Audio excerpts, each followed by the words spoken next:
માત્ર પોણો ઇંચ વરસાદમાં મોરબીનું શાક માર્કેટનો વિસ્તાર બન્યું કીચડમય. હા, આ દ્રશ્યો તમને થોડા વિચલિત કરી શકે છે. જો તમે જમતા હોય તો તમારા મોઢે આડો હાથ રાખવો પડે છે, કાન નાકે હાથ રાખવો પડે એવું છે. આ દ્રશ્યો જે તમને હું બતાવી રહ્યો છે એ મોરબીના નગર દરવાજાની ચોક પાસે આવેલી આપણી શાક માર્કેટના છે. એટલું ગંદકીનું સામ્રાજ્ય અહીંયા ઊભું થયું છે કે કહેવાતું સૌરાષ્ટ્રનું પેરિસની અહીંયા શું હાલત છે એ તમે આ વિડીયોમાં જોઈ શકો છો.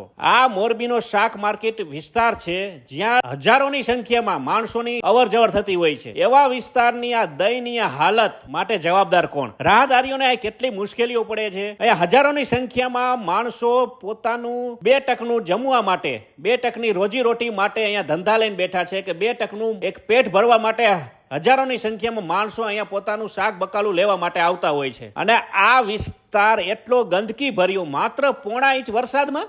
અને રાહદારીઓને આપ જોઈ શકો છો કેવી હાલત પડે છે. આ મોટરસાઇકલ વાળા રાહદારીઓ હાલીને જાય છે એના માટે જો નકરું કીચડ કીચડ અને કીચડ જ. આ ભાવિ છે આપણું મોરબીનું. અને આ ભવિષ્ય આપણે આવનારા બાળકોને હાથમાં દેવાના છે. અત્યંત દયનીય હાલત છે. તો વિચાર કરો કે તમે આ જોશો તો તમે કદાચ જમવા બેઠા હશો ને તો તમને જમવાનું નહીં ભાવે. એટલી ગંદકી, એટલી હદે ગંદકી અને પાણી ભરાણા છે કે વાત જ જવા દો. મહાનગરપાલિકા થશે તો કેટલું પરિવર્તન આવશે. એટલે ગંદકી સાફ કરવા માટે શું મહાનગરપાલિકા બનવાની રાહ જોવાની? શું તમારો અભિપ્રાય છે આ મોરબીની ગંદકી માટે? એ અમને ચોક્કસ કોમેન્ટમાં જણાવજો. અને શું ભાવિ પ્લાન થઈ શકે આ ગંદકી દૂર કરવા માટે એ પણ અમને કોમેન્ટમાં જણાવજો.